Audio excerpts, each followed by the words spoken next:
Hey everybody, Ben here. Message for someone. First off, thank you for clicking on the video and thank you for showing up for yourself every day.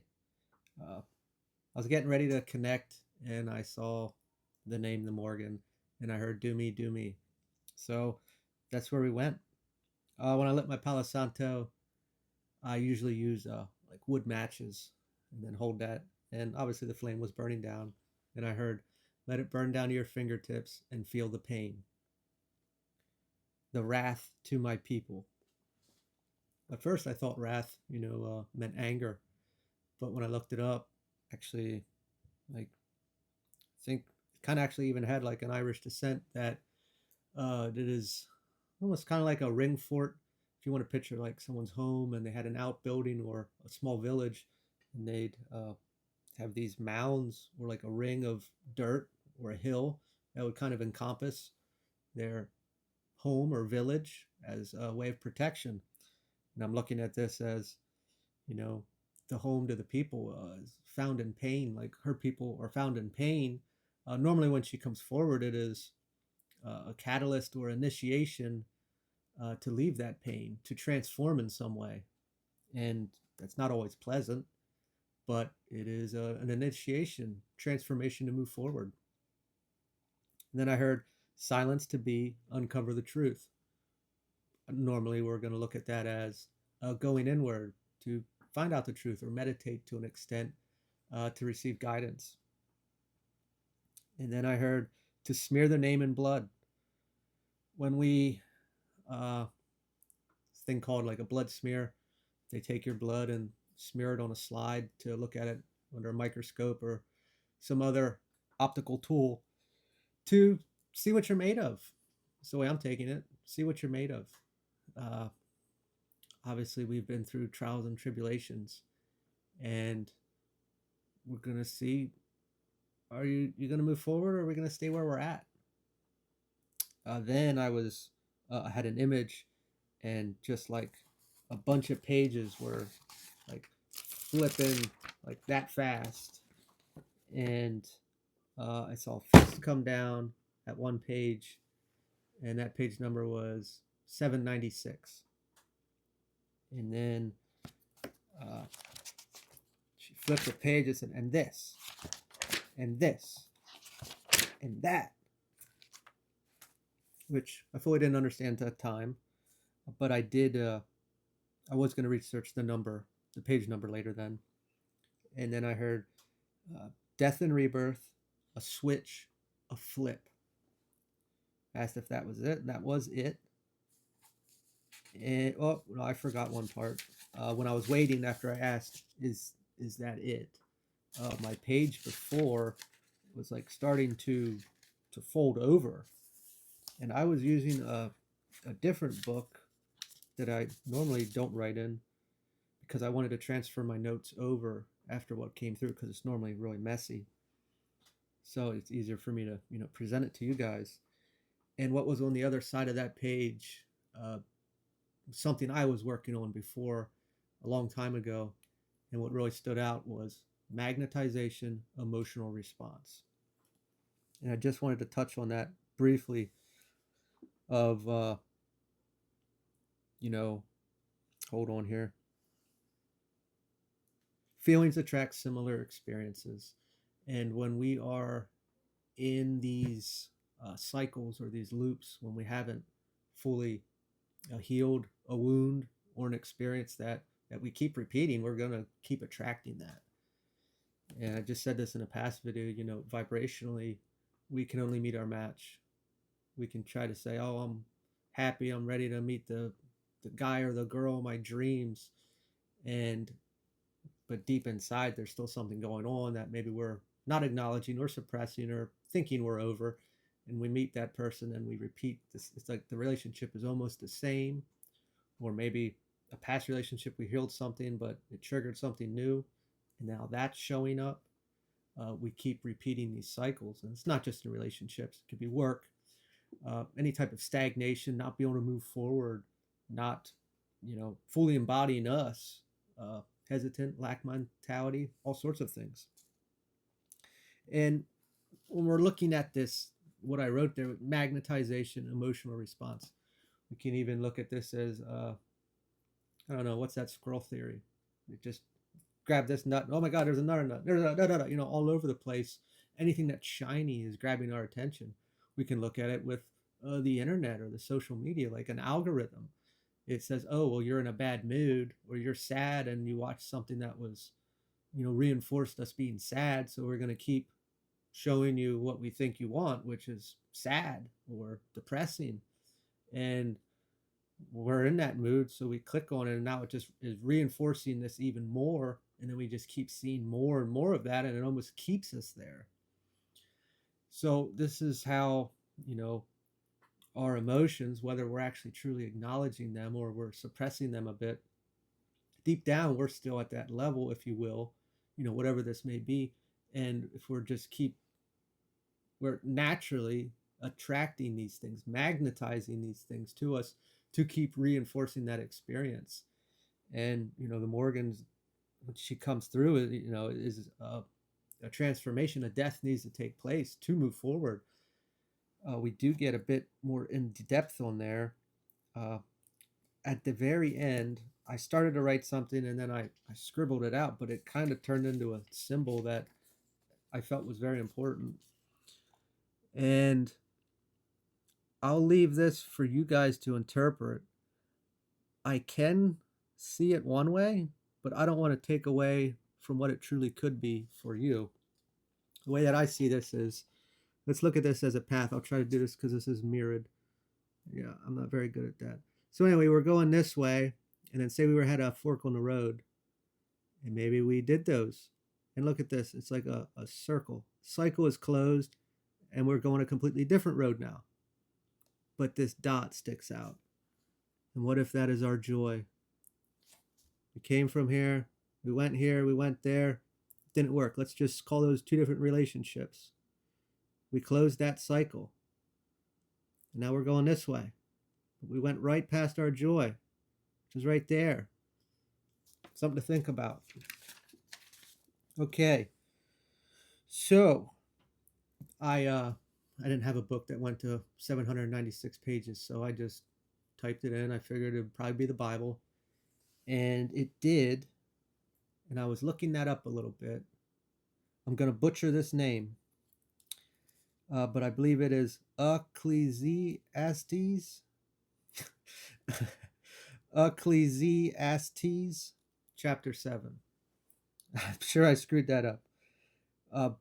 And a lot of that stuff did coincide with this.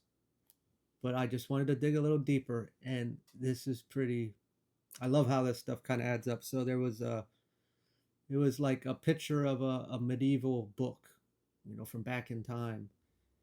And it was referencing with page 796, and I click on it, and the website was called themorgan.org, which actually has nothing to do with the Morgan we're speaking of here that came forward, but it's a hell of a coincidence.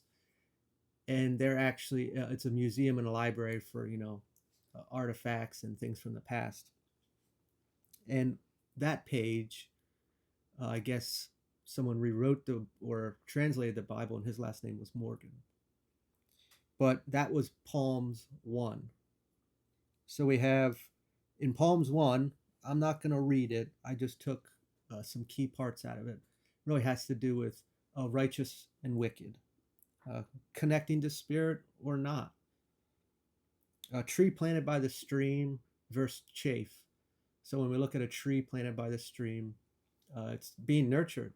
It can also be shade for animals drinking. It can bear fruit.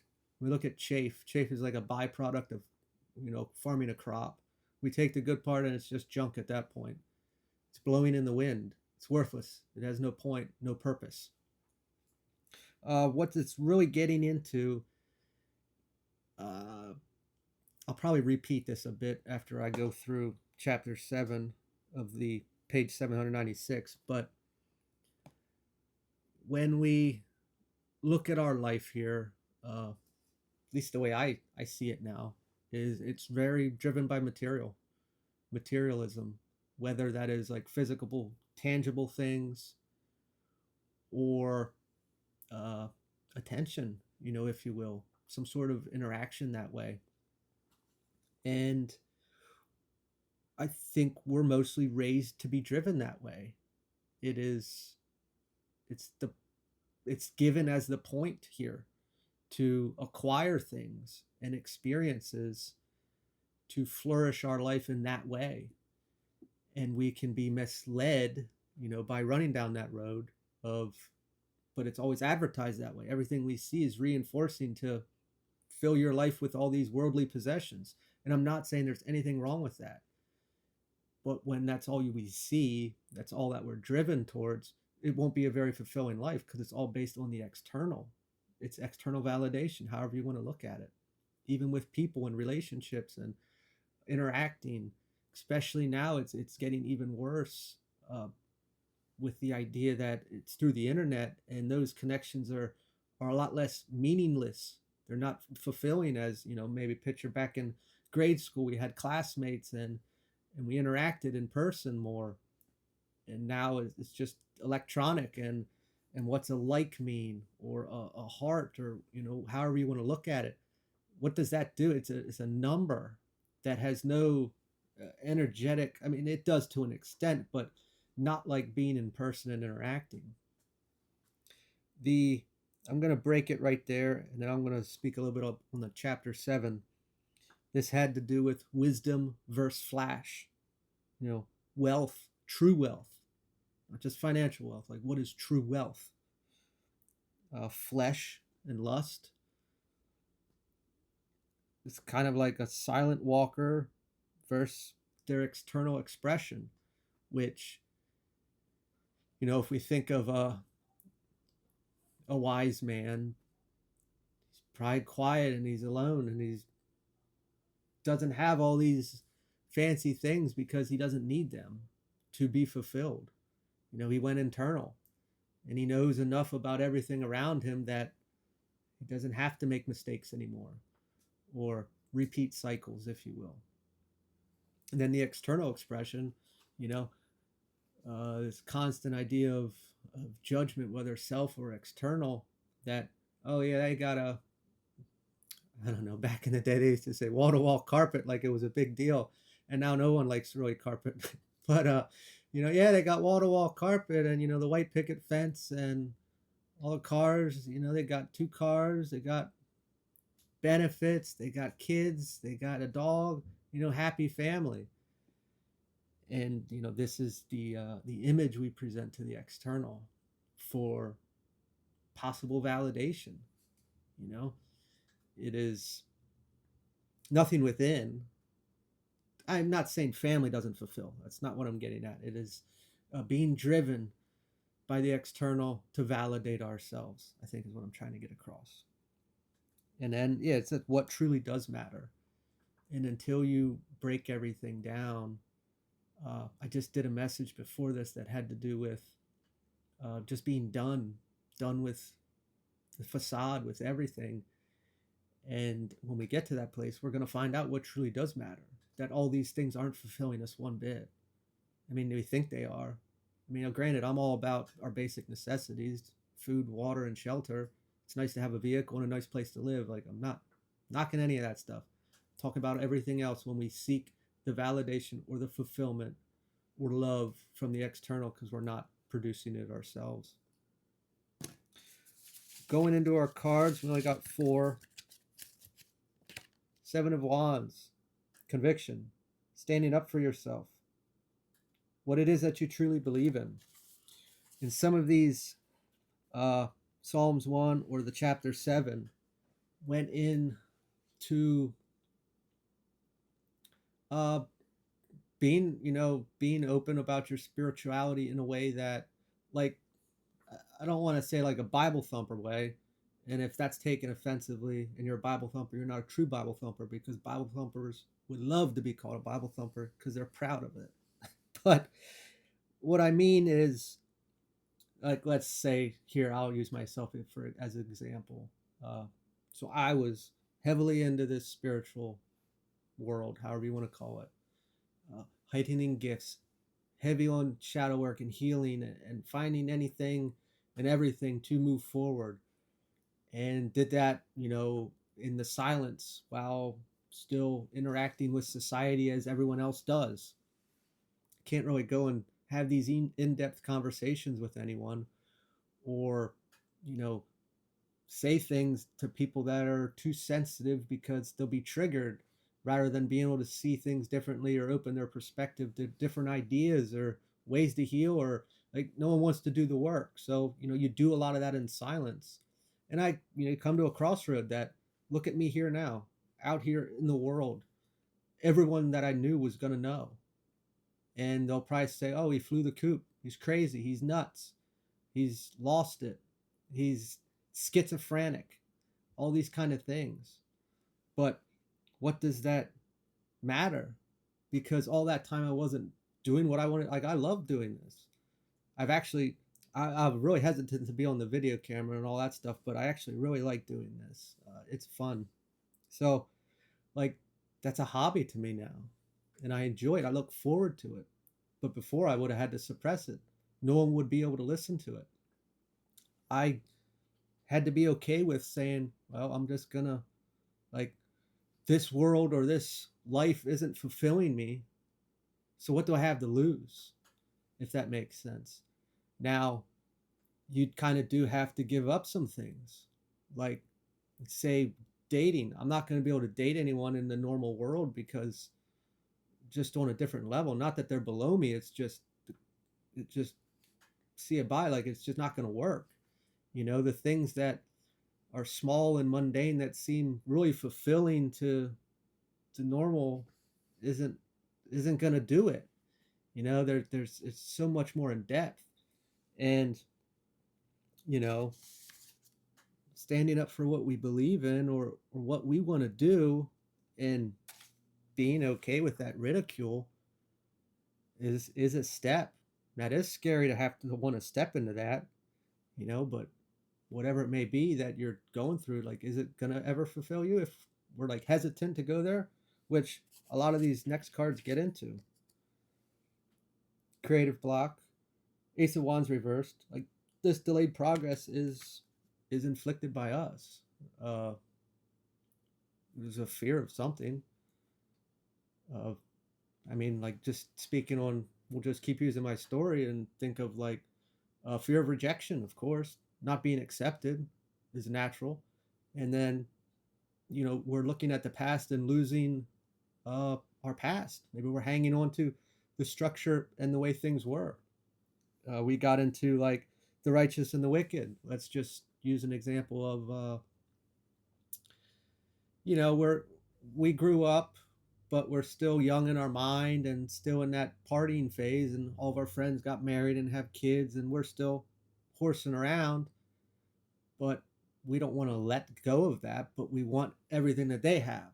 So you can't have your cake and eat it too. Like, we gotta let go to move forward, if that's the case. Next card, Four of Wands reversed. I can't read that. What's that? Delayed festivity.